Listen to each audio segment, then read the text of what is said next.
అతి పరిశుద్ధును లోకరక్షకుడైన యేసుక్రీస్తు వారి పేరిట మీ అందరికీ నా హృదయపూర్వకమైన వందనాలండి. Praise the lord. మీ అందరికీ వందనాలు. ఈరోజు మనం ధ్యానం చేసుకునే వాక్యం, దేవుని మాట మీద మనం విశ్వాసం ఉంచుతున్నామా? అసలు పరిశుద్ధ గ్రంథాన్ని మనం చదువుతున్నామా? పరిశుద్ధ గ్రంథంలో దేవుని మాటలు మనకి ఏం నేర్పిస్తున్నాయి? మనకి ఏం నేర్పిస్తున్నాయి? చూడండి, అద్భుత కార్యాల కోసం మనం పరిగెడుతున్నాం, కానీ మరి దేవుని వాక్యం లేకుండా క్రియలు మృతం అండి.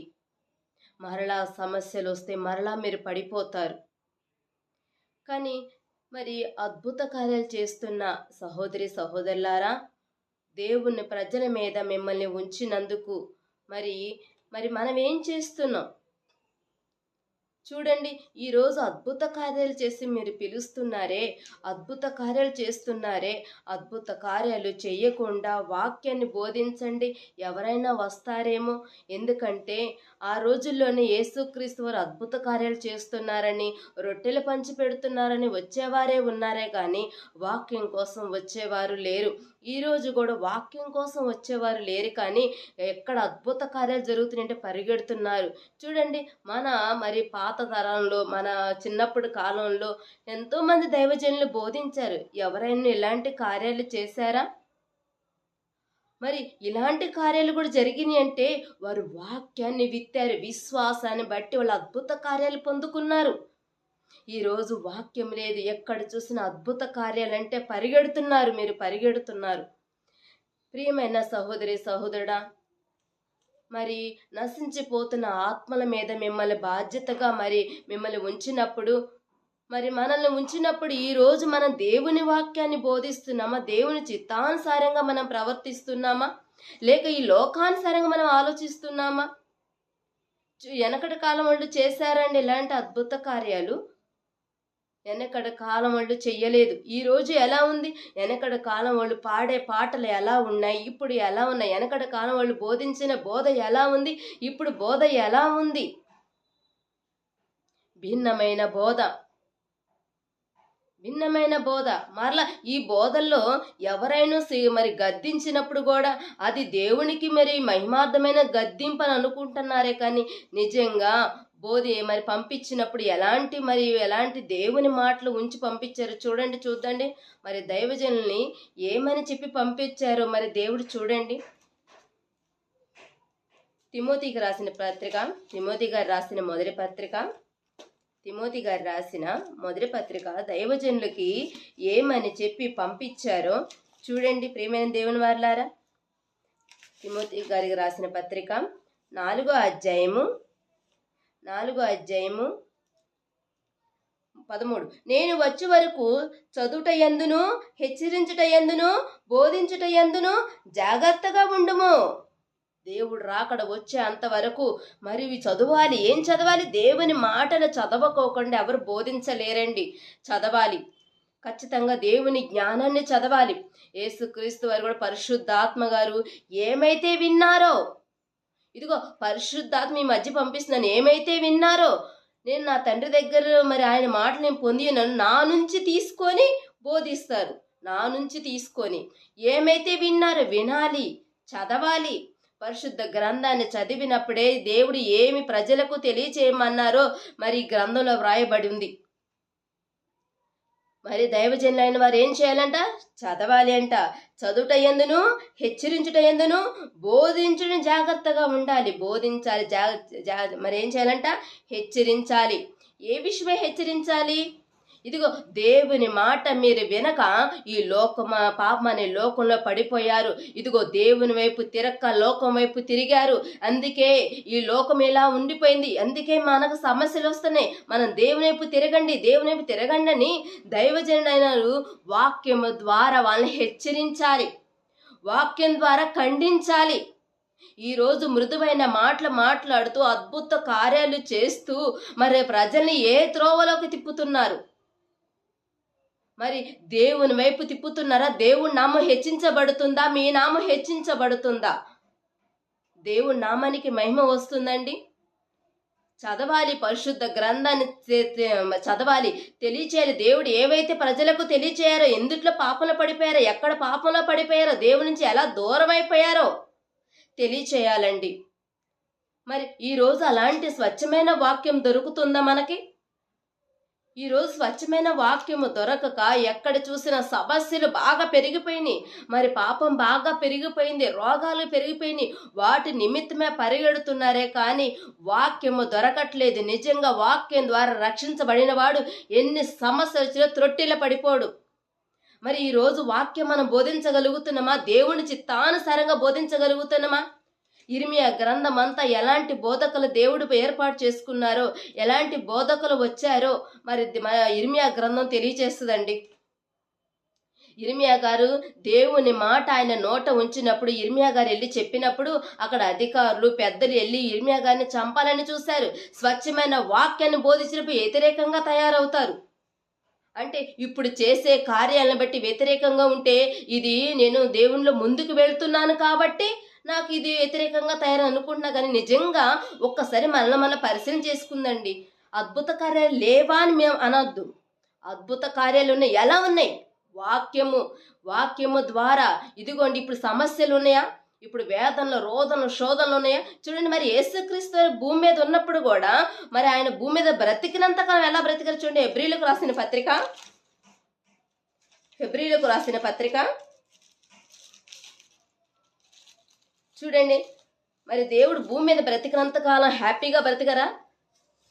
మరి పరలోకపు తండ్రి అయిన కుమారుడు కదా, మరి ఆయన హ్యాపీగా బ్రతికారా? చూడండి, హెబ్రీయులకు రాసిన పత్రిక 5వ అధ్యాయము 7వ వచనం.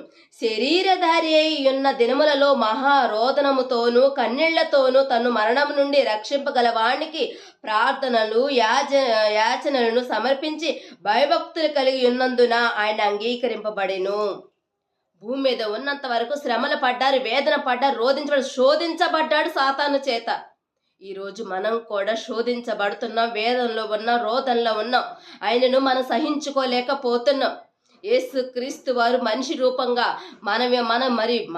మనలాగే ఆయన మనిషిగా రక్త మాంసాలతో భూమి మీదకి వచ్చారు.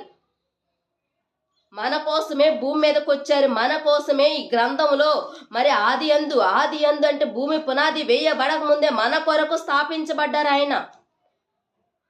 మన కొరకు ఆయన గ్రంథం మొత్తంలో యేసుక్రీస్తు వారి కొరకు రాయబడి ఉంటది. మన కొరకే వచ్చారు, మరలా మన కొరకే వచ్చారు, మన కొరకే చనిపోయారు, తిరిగి మన కొరకే వస్తారు.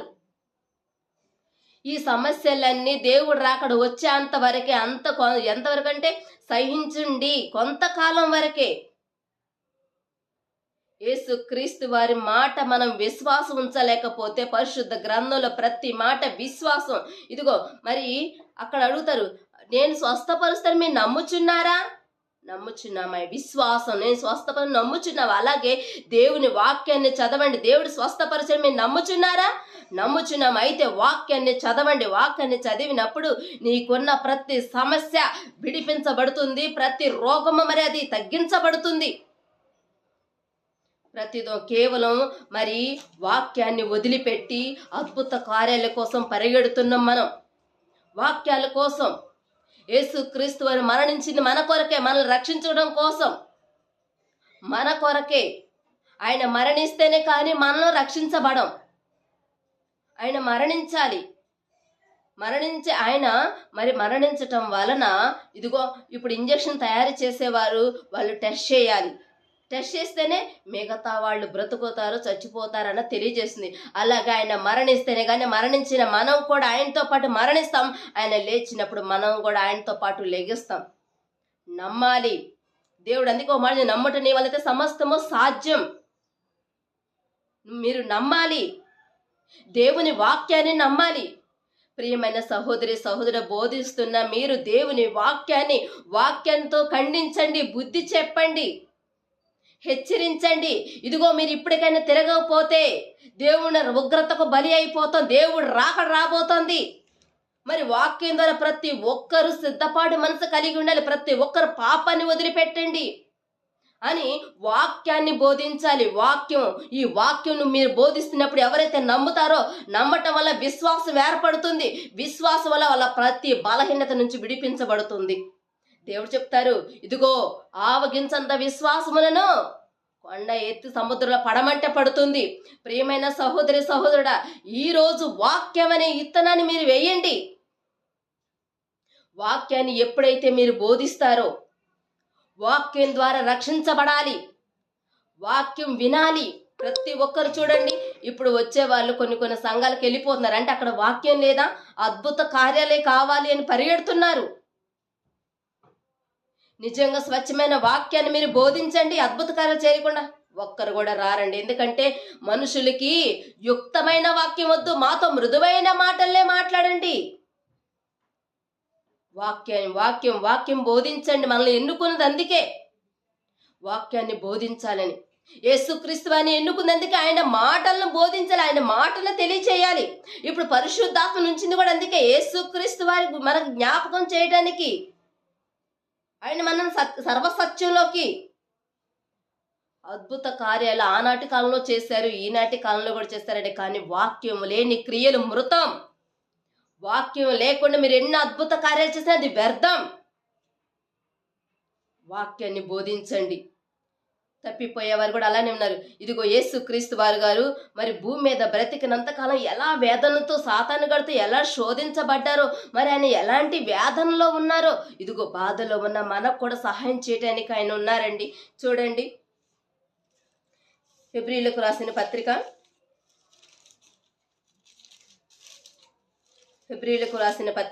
చూడండి. ఆయన హెబ్రీయులకు రాసిన పత్రిక 2వ అధ్యాయము 18 చూడండి. తాను శోధింపబడి శ్రమ పొందిన గనుక శోధింపబడి వారికి సహాయం చేయగలవాడై ఉన్నాడు. శోధనలో ఉన్న మనకు సహాయం చేయగలడు ఆయన. మీరు నమ్మాలి. ఈ సమస్యలు, ఈ రోగాలు, ఈ బాధలు, ఈ వేదనలు అన్నిటి నుంచి నిన్ను విడిపించగలవాడు మన యేసయ్య. ఎందుకు మీరు నమ్మట్లేదు? ఎందుకు కార్యాలని, అద్భుత కార్యాలని, ఈ బాధలు వేదనలని ఎందుకు పరిగెడుతున్నారు? ఒకవేళ ఒక్కసారి నిలబడి ఒక్కసారి వాక్యానికి సమయం ఇస్తున్నారా? ఒక్కసారి వాక్యం చదవండి. మనం ఇవన్నీ శ్రమల్లో పడటానికి, ఈ రోగాలు రావటానికి, ఈ ప్రకృతి అంతా మారిపోవటానికి, ఈ వరదలు రావటానికి, ఇలాంటివన్నీ మరి జరగటానికి కారణం ఎక్కడ? మనం పడిపోయాం. మనం తప్పు చేస్తున్నాం. దేవుణ్ణి పక్కన పెట్టాం. మనుషులు హెచ్చించటం మొదలు పెట్టాం. మనుషుల వైపు చూడటం మొదలు పెట్టాం. సమస్యల్లో పడిపోయినా నీకు తోడుండేవాడు ఆయన. ఇదిగో సాతానుగాడు, ఇదిగో నీ పిల్లలు పరలోక రాజ్యానికి వెళ్ళనివ్వనని భూమి మీదకి వచ్చినప్పుడు కూడా మరి సమస్యల్లో పడేస్తాడేమోనని యేసుక్రీస్తు అని మనం ఏర్పాటు చేసేది. ఏ విషయంలో నుండి మనల్ని మర్చిపోయింది యేసుక్రీస్తు వారు? శ్రమల్లో మర్చిపోలేదండి, కష్టాల్లో మర్చిపోలేదని మనకు తోడుగా ఉండేవాడు ఆయన. ఎందుకు ప్రతి ఒక్కరు ఎందుకు వాక్యం చదవడానికి సమయం ఇవ్వట్లేదు? ప్రియ సహోదరి ఇంతగా గద్దించినా, ఇంతగా నేను హెచ్చరిస్తున్నా వినట్లేదంటే ఇక నీ ఇష్టానికై వదిలిపెట్టడమే. దేవుడు రాకడ మరి ఆసన్నం అవుతుంది. మన చిన్నప్పుడు ఒక్కరోజు చాలా ఎక్కువ సమయంగా గడిచేది, కానీ ఇప్పుడు చిటికలో గడిచిపోతుంది. ఎంత ఆసన్నంగా ఉందో తెలుసా? దేవుడు ఎందుకు పడట్లేదు? మీరు ఎందుకు పరిగెడుతున్నారు? మరి అద్భుత కార్యాలను ఎందుకు పరిగెడుతున్నారు? బోధించేవారు కూడా, మరి ఆ కార్యాలు చేసేవారు కూడా ఎందుకని వాక్యాన్ని వారి కంటికి కనిపించట్లేదు? మరి ఈ లోక అపవాది వారి కన్నులకి గుడ్డితనాన్ని కలుగజేసిందా? వాక్యం ఎందుకు కనిపించట్లేదు? వాక్యం ద్వారా రక్షించబడాలి కదా. ఇదిగో వాళ్ళని మీ పైన అధికారులుగా ఉంచాను దేవుడు అంటున్నారు. ఇదిగో వారిని మన మీద, ప్రజల మీద మనల్ని అధికారులుగా ఉంచినప్పుడు వారు నా మాటను తెలియజేస్తారు. వారు బోరధ్వాన్ని వినబడేలా చేస్తారు. అప్పుడైనా మీరు నా వైపు తిరుగుతారేమో. వారి నోట నేను ఏ మాట ఉంచాను తెలుసా? నశించిపోతున్న మిమ్మల్ని, ఎక్కడైతే పాపంలో పడిపోయారో నా మాట ద్వారా మిమ్మల్ని రక్షిస్తారు. ఎవరైతే నా మాట విని నా వైపు తిరుగుతారో, నా మాట విని నా వైపు తిరుగుతారో, నేను వారిని రక్షిస్తాను. భూరధ్వని వాక్యం అనే భూరధ్వని మనం ఊదాలి. ప్రియ సహోదరుడా, ప్రియ దైవజనుడా, నేను మీకు చెప్పే అంత పెద్ద దైవజనుడా నేను కాకపోవచ్చు, మీకు చెప్పే అంత కాకపోవచ్చు. మీరు పెద్దవారు, గొప్పవారు. కానీ వాక్యం ఎక్కడా? నేను కాదు, దేవుడే అడుగుతున్నారు. వాక్యం ఎక్కడా? ఆయన మాట ఎక్కడా? మాటను ప్రజల్లోకి తీసుకువెళ్ళాలి కదా. ప్రజల్లోకి దేవుడైతే ఏదైతే చెప్పమన్నారో అది ఖచ్చితంగా ప్రజల్లోకి వెళ్ళి మనం చెప్పాలి, చదవాలి. పరిశుద్ధ గ్రంథాన్ని చదివినప్పుడు మరి ప్రజలు ఎందుకు పాపంలో పడిపోయారో మరి తెలియజేస్తుంది కదా పరిశుద్ధ గ్రంథం. మరి ఎందుకు ప్రజలకు మనం తెలియచేయట్లేదు? ఎందుకు ఊగా లెగిస్తే మాట్లాడితే అద్భుత కార్యాల, మీకు రోగాలు తప్పుదమ్మ చేసినప్పుడు ఖచ్చితంగా ప్రతి వారికి వస్తాయి. కానీ ఎక్కడ పడిపోయారో వారి మన వాక్యం ద్వారా వాళ్ళని రక్షించాలి, వాళ్ళకి సరిచేయాలి, వాళ్ళకి చెప్పాలి.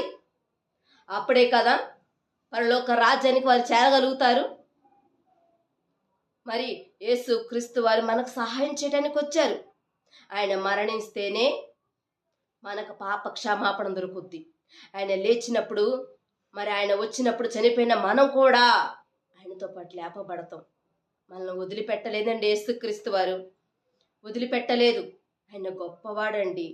మనుషుల్ని గొప్ప చేస్తున్నారు, మనుషుల వైపు చూస్తున్నారు. కానీ ఒక్కసారి ఆయన వైపు కనులెత్తి చూడండి, ఒక్కసారి గోజాడండి, మొరపెట్టండి. నీకు కొంచెమైన విశ్వాసం ఉండి నువ్వు ఏ బలహీన చేత నువ్వు బాధపడుతున్నా కూడా నీలో కొంచెం విశ్వాసం ఉన్నా వాక్యం చదవండి. వాక్యం నిజంగా అండి, ఇదిగో నిన్ను స్వస్థపరచువాడు నేనే నేనే నేనే. ఆ మాట ఇప్పుడు స్వస్థపరుస్తున్నాం అని చెప్పారు. కానీ యేసుక్రీస్తు వారు ఇగో రక్తస్రావ గల మనిషి మరి ఆ స్త్రీని ఇలా ఆమె విశ్వాసంతో పట్టుకుందండి ఆ క్షణమంది. కానీ ఆమె సమస్య ఎప్పుడు 15 ఏళ్ల బట్టి పడుతుంది. క్షణంలోని అద్భుతం పొందుకుంది. మరి గుడ్డి వారిని, కుంటి వారిని, ఊత చేయగల వారిని, కుష్టి రోగిని క్షణంలోనే స్వస్థపరిచారండి. క్షణంలోనే. నిజంగా దేవుని వాక్యం మీద, దేవుని మాటకు మీరు లోబడి ఉన్నప్పుడు ఆ క్షణమందే మీకు అద్భుత కార్యం జరుగుద్ది. ఆ క్షణమందే మీకు స్వస్థతలు జరుగుతాయి. మరి చేస్తున్నారు కదా, అద్భుత కార్యాలు చేస్తున్నారు కదా, మరి ఆ క్షణమందు స్వస్థతలు జరుగుతున్నాయా? నిదానంగా జరుగుద్దా? మరి యేసుక్రీస్తు అలా చేయలేదే. నిదానంగా జరగటానికి కార్యాలు నీ విశ్వాసాన్ని బట్టి అది త్వరగా జరగటమా, మరి అది లేటుగా జరగటమా, లేదా జరగకపోతే నీ విశ్వాసం అంటే వాక్యాన్ని పట్టుకోండి. దేవుడు ఖచ్చితంగా నాకు కార్యం చేస్తాను మీరు నమ్మండి. వాక్యాన్ని పట్టుకోండి. వాక్యాన్ని పట్టుకొని ఆ వాక్యానుసారంగా తండ్రిని గోజాడండి. వాక్యానుసారంగా మనం బ్రతకాలి, దేవుని చిత్తానుసారంగా మనం బ్రతకాలి. ఎంతకాలం పాపంలో పడిపోయి ఈ స్వస్థతల కోసమని పరిగెడతావు? ప్రియ సహోదరి సహోదర, దయచేసి ప్రతి ఒక్కరూ వాక్యాన్ని చదవండి అయ్యా, చదవండి. ఎన్నిసార్లు చెప్పినా మీరు అర్థం చేసుకోకపోతే చేసేది ఏమీ లేదు. వాక్యం చదవండి. మీకు ప్రతి సమస్యకు, ప్రతి కష్టానికి, ప్రతి బాధకి పరిష్కారం వాక్యంలో ఉంటుంది. నువ్వు ఎక్కడ పడిపోయావో నీ దగ్గర నీకు తెలియజేస్తుంది. వాక్యం నీకు తెలియజేస్తుంది. ఎంతో మంది స్వచ్ఛమైన వాక్యాన్ని బోధిస్తున్నారు. వారి మాటను ఆలకించండి.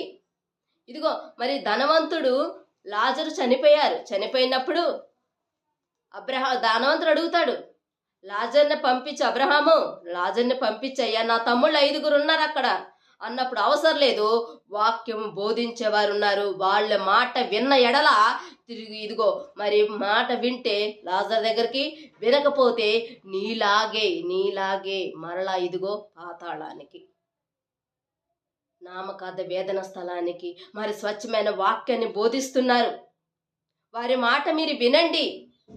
ఈ ఆఖరి దినాల్లో, అంత్య దినాల్లో అద్భుత కార్యాలు, సూచకలు, మహత్ కార్యాలు కాదు, వాక్యాన్ని పట్టుకోండి. మరి దేవుడు రాకడికి వాక్యం ద్వారా సిద్ధపడి మనసు కలిగి ఉండండి. సిద్ధపడాలి, ప్రతి ఒక్కళ్ళు రెడీగా ఉండాలి. వాక్యం ద్వారా, అద్భుతాల ద్వారా కాదండి, వాక్యం ద్వారా ప్రతి ఒక్కరు సిద్ధపడాలి. దేవుడు రాకడ ఆసన్నం అవుతుంది. మరి జరిగే అద్భుతాల వల్ల కాదు, కానీ ఇదిగో దేవుడు రాకడ వచ్చినప్పుడు ప్రకృతి మారటం కానీ ఇలాంటి శ్రమలు, వేదన, శోధనలకు దేనికి కారణం? దేవుడు రాకడ చూచినా మరి మనం సిద్ధపడి మనసు కలిగి ఉన్నామా? దేవుడు రాకడ వచ్చినప్పుడు ఎత్తబడే గుంపులో మనం ఉండటానికి అర్హులమేనా? మనం దేవుని వాక్యం ఎక్కడ, దేవునికి సమయం ఎక్కడ, దేవుని మాటలు వినటానికి, చదవటానికి లేదే. దేవుడు బ్రతుకునిచ్చాడు, మనం బ్రతకడం నేర్చాము, కానీ దేవుడు అంటే మనకు లెక్కలేదు. కానీ అన్నిటికంటే శ్రేష్ఠులుగా చేసిన మనం మాత్రం దేవుడిని లెక్క చేయట్లేదు. దేవుడు అంటే ఎవరో కూడా మనం గ్రహించట్లేదు. ఆకాశ పక్షులు, సూర్య చంద్ర నక్షత్రాలు, మరి భూమి, మరి నిప్పు నీరు గాలి సమస్తము సమస్తము దేవుని నామని మహిమపరుస్తున్నాయి. మనుషులు తప్ప ఎంతకంటే మూర్ఖులు ఎవరైనా ఉంటారా? మనం తప్ప మూర్ఖులు ఎవరు ఉండరండి.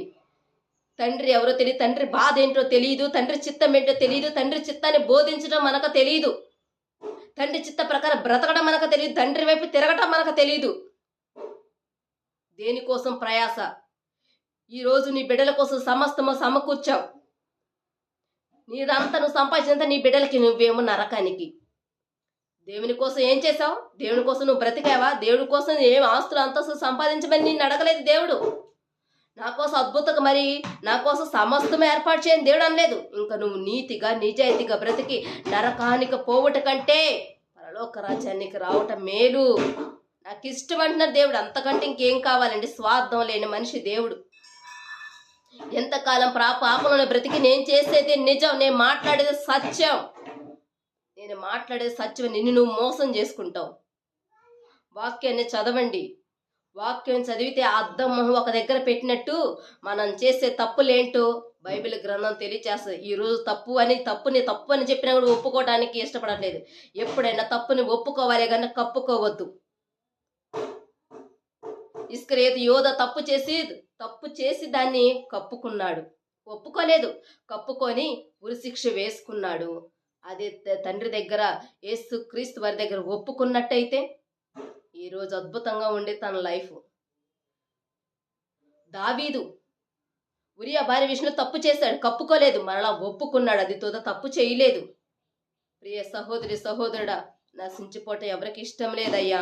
నువ్వు నశించిపోవట ఎవరికి ఇష్టం లేదు. నువ్వు బాగుండాలి, మరి మంచిగా నీతిగా బ్రతకాలి, దేవుని భయభక్తులు కలిగి తండ్రి దగ్గర చేరుకోవటమే కావాలి. ప్రతి ఒక్కరు వాక్యాన్ని చదవాలని కోరుకుంటున్నాను. ప్రతి ఒక్కరు నిజంగా మన కోసం అండి, మన కోసం యేసుక్రీస్తు వారు ఎంతో శ్రమ పడ్డారు. ఏ విషయంలో కూడా నిన్ను వదిలిపెట్టేవాడు కాదు దేవుడు. చూడండి, ఈరోజు నీకు సమస్య వస్తే ఇగో సాతానుగాడు మరి పైన ఇగో నీ పిల్లలు పాపను పడేస్తున్నప్పుడు మనతో పాటే క్రీస్తుని కూడా మన భూమి మీదకి ఏర్పాటు చేయబడ్డారు. సాతానుగాడు క్రయధనంగా మరి ఇదిగో ఆయన రక్తాన్ని పెట్టి మనల్ని కొన్నాడు. ఈ భూమి మీద సమస్తము కూడా మన కొరకు ప్రకృతి మరి టెక్నాలజీ పెరుగుతూనే ఉంది, ఫ్యాషన్ పెరిగిపోతుంది. మన పాతకాలంలో మన పితరులు బ్రతికింది బ్రతుకు కాదా? వాళ్ళు తిన్న తిండి కాదా? వాళ్ళు తిన్నది మరి వేసిన పంట కాదా? ఈ రోజు పంట ఎలా ఉంది? అప్పట్లో పంట ఎలా ఉంది? అప్పట్లో మనుషులు ఎలా ఉన్నారు? ఇప్పుడు ఎలా ఉన్నారు? అప్పట్లో బోధ ఎలా ఉంది? ఇప్పుడు బోధ ఎలా ఉంది? అప్పట్లో అద్భుత కార్యాలు ఇలా మరి నాకు తెలిసి అయితే ఎలాంటి బోధ లేదండి. నాకు తెలిసి మరి మీకేమన్నా తెలిసేమో. అద్భుత కార్యాలు నేను కొన్ని చూశానండి. అద్భుత కార్యాలు మన వెనకడ కాలంలో కూడా చేశారండి. నిజంగా చెప్పండి, వెనకడ కాలం వాళ్ళు ఇలా చేశారు. వాక్యాన్ని చెప్పారండి, ఊరూర తిరిగి వాక్యాన్ని బోధించారు, వాక్యం విన్నారు, వాక్యాన్ని బట్టి బ్రతికారు. చూడండి, ఎక్కడెక్కడ ఇప్పటికీ వృద్ధులు కూర్చొని బైబిల్ చదవటం మనం చూస్తూ ఉంటాం. ఎందుకు? విశ్వాసం. అప్పట్లో వాళ్ళు విన్న వాక్యం విశ్వాసాన్ని పట్టుకున్నారు. ఈరోజు మనకుందా ఆ విశ్వాసం? టెక్నాలజీ పెరుగుతుందని ప్రకృతిని అంతా పాడు చేసేసాం. టెక్నాలజీ పెరుగుతుందని రోగాలు తెచ్చుకుంటున్నాం. టెక్నాలజీ పెరుగుతుందని మరి కలుషితమైన ఆహారాన్ని తింటున్నాం. చదువుకోకముందు కాకరకాయ అన్నారు, చదువుకున్న కేకరకాయ అన్నారట. ఎట్లానే ఉంటుంది మన బ్రతుకు. టెక్నాలజీ పెరగక ముందు మంచి బ్రతుకు బ్రతికారు. టెక్నాలజీ పెరిగాక పాపాన్ని కొని తెచ్చుకొని త్వరగా అంతానికి. నిజంగా ఇప్పుడున్న జబ్బులు మన పురాతన కాలంలో లేవు. ఇప్పుడున్న బోధ పురాతన కాలంలో లేదు. ఇప్పుడున్న దేవుని పాటలో పురాతన కాలంలో లేవు.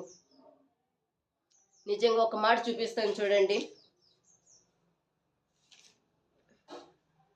హెబ్రీయులకు రాసిన పత్రిక 6వ అధ్యాయము. హెబ్రీయులకు రాసిన పత్రిక 6వ అధ్యాయము. పత్రిక 6వ అధ్యాయం. నిజంగా దేవుని చూడండి, దేవుని దివ్య వాక్యమును రాబో యుగ సంబంధమైన శక్తుల ప్రభావం అనుభవించిన తర్వాత తప్పిపోయిన వారు. చూడండి, ఒక దివ్యమైన వాక్యాన్ని మనం పట్టుకున్నామండి. మరి రాబో యుగ సంబంధమైన శక్తుల ప్రభావం అంటే ఇప్పుడు ఎలాంటిది రాబోతుందో మనకు అన్ని దేవుడు మనం చూపించినప్పుడు కూడా మనం అన్నిటిని నమ్మి కూడా అంట. చూడండి, మరి తమ విషయంలో దేవుని కుమారుని మరలా సిలువేయచ్చు బాహాటంగా ఆయన అవమానపరుచుచున్నారు గనక చూడండి, బాహాటంగా ఒక్కసారి సిలువ వేశారు. వాళ్ళు తెలియక మరలా ఈరోజు మరలా మనము మరి బయట వారి ఎదుట దేవుణ్ణి మరలా సిలువేస్తున్న బాహాటంగా. మనం చేసేది రైట్. ప్రతి ఒక్కరు గ్రంథాన్ని చదవండి, దేవుని చిత్త ప్రకారం బోధించండి. మరలా దేవుని సిలువేస్తున్న మన ప్రవర్తన బట్టి నిజంగా మనం బోధిస్తుంది స్వచ్ఛమైన వాక్యమేనా? మనం నమ్ముతుంది నిజంగా యేసుక్రీస్తు వారినేనా? అప్పట్లో అద్భుతాలు ఎట్లా ఉన్నాయి, ఇప్పుడు ఎలా ఉన్నాయి చూడండి. ప్రతి ఒక్కరు వాక్యాన్ని చదివి దేవుని చిత్తానుసారంగా నడుచుకొని వాక్యాన్ని మరి చదువుతారని నమ్ముచు ఈ వాక్యం ఎంతటితో ముగించబడింది. Praise the lord. మీ అందరికీ నా వందనాలు.